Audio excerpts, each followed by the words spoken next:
How to upload images in Canva. Hi everyone, I'm here to assist you today. Without any delay, let's jump right in.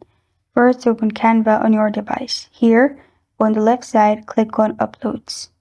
After you click on Uploads on the left side, then simply click on the option at the top, which is Upload Files. After you've clicked on Upload Files at the top, it will open all your folders.